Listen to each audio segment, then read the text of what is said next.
everyone, Tyler here, and welcome back to my YouTube channel. You already saw the title and you know what you've gotten yourself into, so let's get straight into the video! Breaking, to break.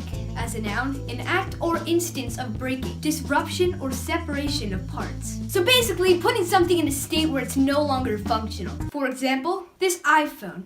Oh, gotcha. Anyway, the point is, I've broken tons of things before and I've seen many people break things and they're pretty funny, so I thought I'd talk about them. During a family trip to Mexico, we stopped at a nice gift shop with tons of cute little knickknacks and stuff. You probably know what I'm talking about. So we were walking around trying to find what we wanted to buy and my brother found this stone turtle. From what I remember, it was pretty awesome. Like that kind of thing that you bring in a show and tell, and all the kids would deem me the cool kid for the day because it was like so cool. It'd be all like, well, you've got a pet hamster that can roll around and play dead? Well, I've got this wicked cool stone turtle. My brother immediately fell in love with it and insisted on getting it. He picked it up and started waving it in my face and I fell in love with it too. We were walking over to the cash register to make the final purchase and I was so happy. That little guy was gonna be a new member of our family, but then out of nowhere, my brother dropped the turtle! The gateway to the best show and tell ever, and it just slipped out of his hands like a meaningless gadget.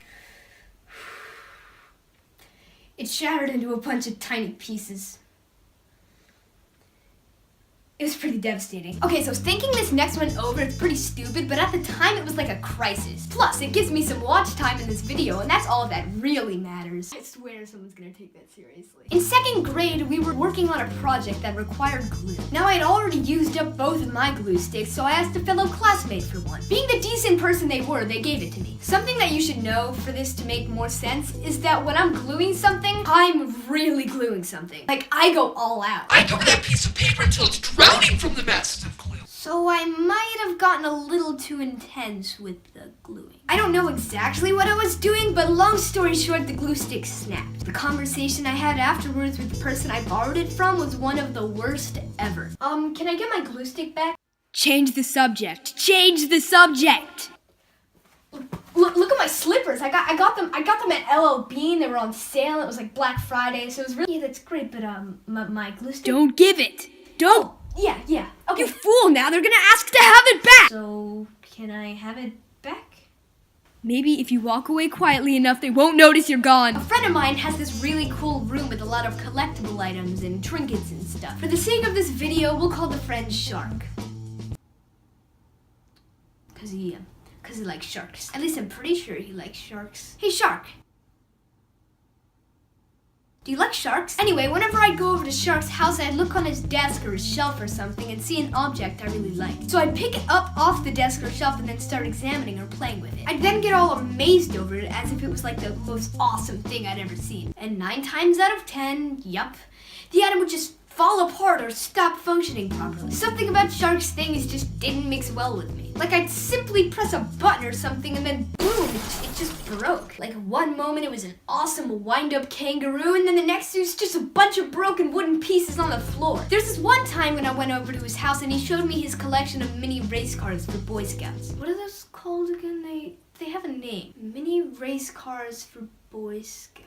Oh, they're called the Pinewood Derby, right. So he showed me his Pinewood Derby cars and he pointed out his favorite one of all. It was like a beaver standing on top of a log and the beaver was chewing on the wood. It was pretty cool. Shark picked it up so I could get a better view of it and then when Shark walked away, I picked it up myself. I started to sort of fidget with it, like spinning the wheels and all that stuff. Probably not the best idea because the beaver on the log,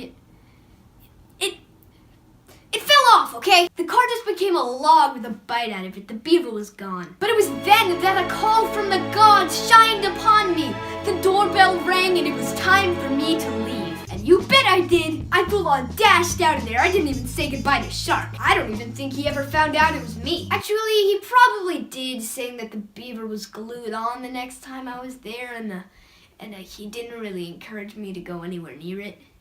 Oh well, one Monday morning this year, I was craving oatmeal. I was in a rush to get to school that day, so it was the good kind of thing that I could just stuff down my throat without choking. I'm into the kind with the little dinosaur eggs that melt in the microwave that my parents hooked me on a bunch of years ago, so I was eating that. Don't judge. Anyway, all was fine. The oatmeal was being microwed by the waves, and the Monday was actually turning out to be okay. The thing that I didn't really take into account is that bowls are usually hot when they come out of the microwave. The second I brought the bowl up, I let go of it with a little little nudge, flipping it over, and I'm internally freaking out. I saw the steaming oatmeal coming down onto my hands and my arms, and my life flashed before me as I knew these were the last moments that I wasn't like that. I was burned, but my parents were more concerned about the fact that I broke a bowl. A couple weeks ago, I had a history paper due, and of course, because I'm the best student in the world, I put off printing it until the day was due. So I woke up, I pulled out the doc with the assignment, and I printed it. Wait, let me rephrase that. I attempted to print it. When I went to the printer to get the paper, it said something like there was no paper left in the cassette. I got a little annoyed, but I stayed calm because this whole thing would be fixed in a few seconds. It was when I realized I had no idea what or where the cassette was that I started to panic. I started to pull out random juts and plastic thingies until I finally found the cassette, but it was the cassette for smaller photos. It said cassette on it though, so I was like, this has gotta be the one. I started trying to fit the pieces of paper into it, but I mean, it was the wrong cassette, so it didn't work, but I didn't know that. But I was not gonna get a 0 on that paper, so I kept trying to squeeze them in. I turned the cassette over, I turned the cassette upside down, I did everything possible in my abilities to the cassette to somehow get the papers to fit, and yes, you guessed it, because this video is getting pretty predictable by now. The cassette broke. A piece of it, which I'm pretty sure was really important for the printing of it, just fell off. And that is why you should never procrastinate, kids! Also, I don't know if this will become a thing, but since it's been a lifetime since my last video, and I don't want to make an entire new update video, I'm just gonna flash by everything that's mildly interesting about my life right now, just in case any of you care about me.